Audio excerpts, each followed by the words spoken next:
बात यह है कि योगी आदित्यनाथ क्या करें क्या ना करें, हमको तो बड़ा आश्चर्य है कि एक व्यक्ति जो अपने आप को हिंदू कहता है, तब गौ माता को माता के रूप में घोषित करने की बात आती है। एक नाथ शिंदे जो काम कर सकता है वो आदित्यनाथ योगी क्यों नहीं कर सकता, बताओ। अयोध्या में चोरी कोई नई बात नहीं है, ये तो जब से वहाँ शुरुआत हुई है तब से हो रही है। जब ये घटना प्रकाश में आई थी तो चंपत राय जी जो कि सर्वे सर्वा है वहाँ पर, उन्होंने क्या कहा था, यही तो कहा था कि कोई उल्लेखनीय बात नहीं हुई है। इसका मतलब ये सब उनके लिए रूटीन था। दोस्तों, शंकराचार्य मुक्तेश्वरानंद एक बार फिर से सीएम योगी आदित्यनाथ पर बरस पड़े हैं। यूपी चुनाव से पहले यूपी की सरकार घिर चुकी है, नए मुद्दे सामने आ गए हैं। पहले ही राम मंदिर के मुद्दे पर बीजेपी की सरकार घिरी हुई है, तमाम तरीके से विपक्ष घेरने की कोशिश कर रही है, लेकिन इन सब के बीच अब गौ माता के मुद्दे पर भी बीजेपी सरकार घिरती नजर आ रही है।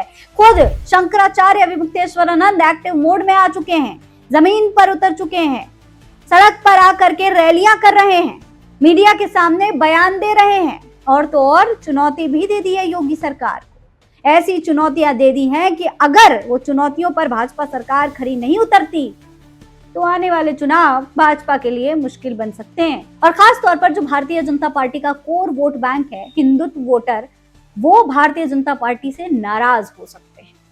गौ माता को राष्ट्रमाता घोषित करने की मांग अब किस तरीके से सियासी बहस बन गई है, इस पर आज हम इस वीडियो में बात करने वाले हैं। सवाल ये भी है कि क्या शंकराचार्य स्वामी अभिमुक्तेश्वरानंद ने सीएम योगी आदित्यनाथ के लिए किसी साजिश के तहत कोई चुनौतियां खड़ी करी हैं, या फिर उनके मुद्दे जायज हैं।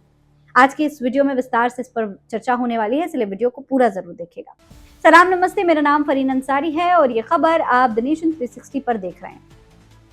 दोस्तों, सीएम योगी और शंकराचार्य का विवाद लगातार बढ़ता जा रहा है। जब से कुंभ मेला शुरू हुआ है, शंकराचार्य को कालनेमी कहा है सीएम योगी ने, और फिर शंकराचार्य ने सीएम योगी को कालनेमी कहा। ये तमाम चीजें जो हैं जब से शुरू हुई हैं, उसके बाद से लगातार शंकराचार्य एक के बाद एक सीएम योगी आदित्यनाथ पर निशाना साध रहे हैं। और अब तो विधानसभा चुनाव नजदीक है, उस दौरान शंकराचार्य का सीएम योगी आदित्यनाथ पर कटाक्ष करना, चुनौतियां देना उनके लिए मुसीबत बन सकता है। शंकराचार्य भारतीय जनता पार्टी के लिए मुसीबत बन सकते हैं। दोस्तों, अब जगत गुरु शंकराचार्य स्वामी अभिमुक्तेश्वरानंद सरस्वती ने उत्तर प्रदेश की 403 विधानसभा सीटों पर जन जागरण यात्रा निकाली है। उनका उद्देश्य है गौ माता को राष्ट्र माता घोषित कराने के लिए जन समर्थन जुटाना। रविवार को उनकी यात्रा मुजफ्फरनगर पहुंची, जहां शिव चौक पर बड़ी संख्या में लोगों ने उनका स्वागत किया। यात्रा के दौरान जगह जगह पुष्प वर्षा की गई, बड़ी संख्या में गौ भक्त भी वहां पर मौजूद थे। लेकिन इस यात्रा के दौरान शंकराचार्य ने सिर्फ गौ संरक्षण की बात नहीं कही, बल्कि केंद्र और राज्य सरकारों पर भी सीधे सीधे सवाल उठा दिए, सीधे सीधे निशाना साध दिया है। उन्होंने कहा कि आजादी के 78 साल बाद भी देश में गौ माता की सुरक्षा के लिए प्रभावी कानून नहीं बन पाए। उनका कहना है कि नेताओं से उम्मीद टूटने के बाद अब वो सीधे जनता के बीच में आकर समर्थन मांग रहे हैं। इसके बाद मीडिया के सामने उन्होंने सीएम योगी को घेरना शुरू करा। शंकराचार्य ने योगी आदित्यनाथ पर भी सवाल उठाए और कहा कि अगर महाराष्ट्र में गौ संरक्षण को लेकर फैसले लिए जा सकते हैं, कानून बनाए जा सकते हैं, तो भैया हमारे उत्तर प्रदेश में ऐसा क्यों नहीं होता। उत्तर प्रदेश में तो भारतीय जनता पार्टी हिंदुत्व के नाम पर सत्ता में आई है, राम मंदिर के नाम पर सत्ता में आई है, तो फिर यहाँ पर क्यों नहीं हम गौ माता को राष्ट्रीय पशु बना सकते हैं। मुसलमान तक इस बात की मांग कर रहे हैं, तो सीएम योगी आदित्यनाथ इसे पूरा क्यों नहीं कर सकते। उन्होंने ये भी कहा कि जो गौ माता को माता मानने के लिए तैयार नहीं है, उन्होंने पूछा कि ऐसी क्या मजबूरी है योगी आदित्यनाथ की कि गाय को माता कहने में जुबान लड़खड़ा रही है। एक नाथ शिंदे जो काम कर सकते हैं वो सीएम योगी क्यों नहीं कर सकते। सुनिए क्या कह रहे हैं वो अपने बयान में। बात यह है कि योगी आदित्यनाथ क्या करें क्या ना करें, हमको तो बड़ा आश्चर्य है कि एक व्यक्ति जो अपने आप को हिंदू कहता है, एक व्यक्ति जो अपने आप को योगी सती कहता है, एक व्यक्ति जो गोरक्ष पीठ का अपने आप को महंत बताता है, जब गौ माता को माता के रूप में घोषित करने की बात आती है, एक नाथ शिंदे जो काम कर सकता है वो आदित्यनाथ योगी क्यों नहीं कर सकता, बताओ।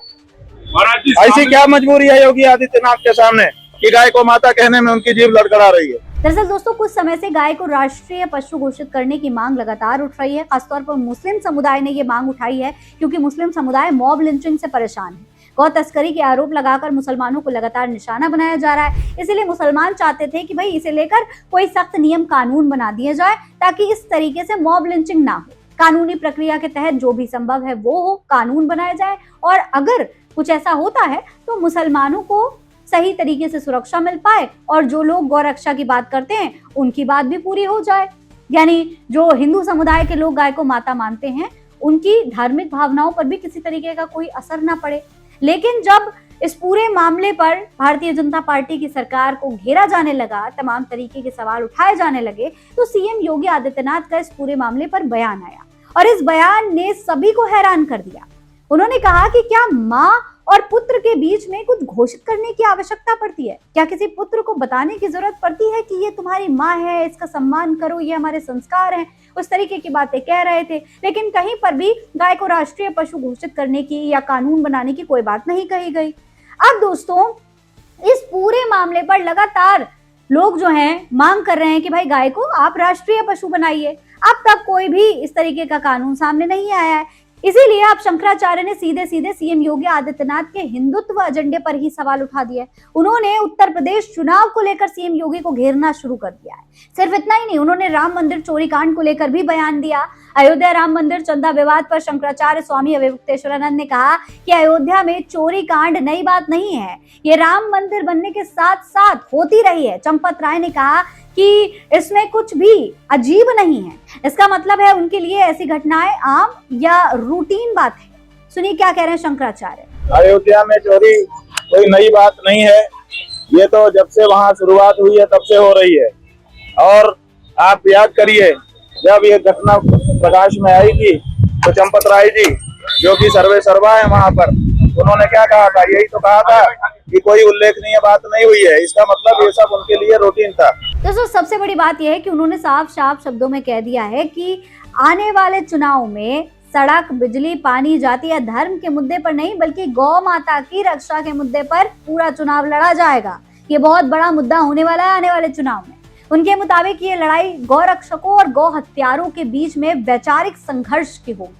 शंकराचार्य ने अयोध्या राम मंदिर से जुड़े चंदा विवाद पर भी टिप्पणी की और कहा कि इस तरीके के विवाद पहली बार सामने नहीं आए हैं। उन्होंने इस मामले पर भी सवाल उठाए हैं। हालांकि उन्होंने साफ किया है कि उनकी यात्रा किसी राजनीतिक दल के समर्थन या फिर विरोध में नहीं है। उनका साफ तौर पर इतना कहना है कि ये गौ भक्तों की यात्रा है और इसका उद्देश्य समाज को गौ संरक्षण के मुद्दे पर एकजुट करना है।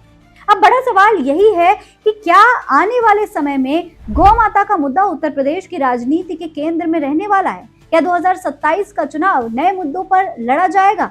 और क्या शंकराचार्य की ये यात्रा राजनीतिक दलों की रणनीतियों को प्रभावित कर सकती है?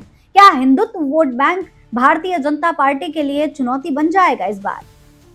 आपको क्या लगता है? अपनी राय कमेंट बॉक्स में लिखकर हमें जरूर बताएं। ऐसी ही और तमाम खबरें देखने के लिए द नेशन 360 को सब्सक्राइब करना ना भूलें। फिलहाल इस खबर में इतना ही। मेरा नाम फरीन अंसारी है। जय हिंद, जय भारत।